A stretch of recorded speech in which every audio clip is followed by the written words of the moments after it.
وزیر بھی دربار سے باہر نکلا اور باہر آنے کے بعد اس آدمی سے کہا کہ بھائی ہم بھی ادھر ہی جا رہے ہیں جہاں پہ یہ خط پہنچانا ہے، اگر تم مناسب سمجھو تو یہ خط مجھے دے دو، میں اس وزیر کے پاس یہ خط پہنچا دوں گا۔ اس آدمی نے کہا کہ بھائی خط پہنچانا مقصود ہے، آپ لے جائے یا ہم لے جائے بات ایک ہی ہے، لیجئے خط آپ ہی پہنچا دیجئے۔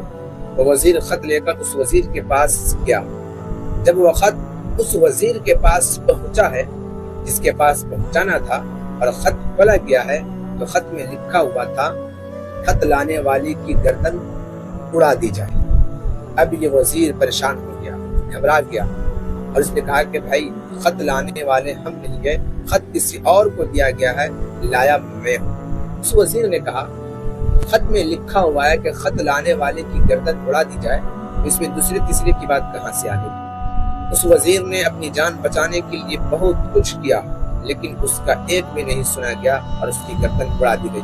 دوسرے دن جب بادشاہ کا دربار لگا، وہ آدمی آیا اور دربار میں سب کے سامنے وہی جملہ دہرایا کہ نیکوں کے ساتھ نیکی کر، بد کردار کو تو اس کا فعل ہی ڈبو دیتا ہے۔ تو بادشاہ کو بڑا تعجب ہوا اور اس نے اس آدمی سے کہا کہ کیا تم کل خط لے کر نہیں گئے تھے؟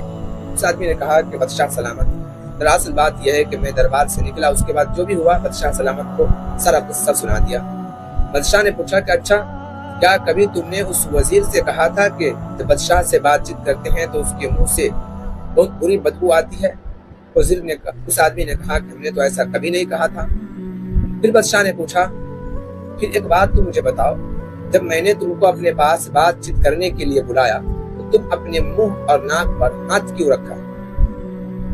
اس آدمی نے کہا کہ بادشاہ سلامت، دراصل بات یہ ہے کہ اس وزیر نے ہمیں ناشتے کی دعوت کیا تھا اور دعوت میں کچی پیاز اور لہسن زیادہ کھلا دیا، اس کے بعد الائچی اور لونگ وغیرہ بھی نہیں دیا، جس کی وجہ سے میرے منہ سے بدبو آ رہی تھی، اور جب آپ نے مجھے اپنے پاس بلایا تو میں یہ سوچ کر اپنے منہ اور ناک پر ہاتھ رکھ لیا تاکہ آپ کو تکلیف نہ ہو۔ بادشاہ نے جب یہ سنا تو بادشاہ نے کہا جو ہوا ٹھیک ہی ہوا، لہٰذا آپ روزانہ جو جملہ کہا کرتے تھے آپ کہا کریں۔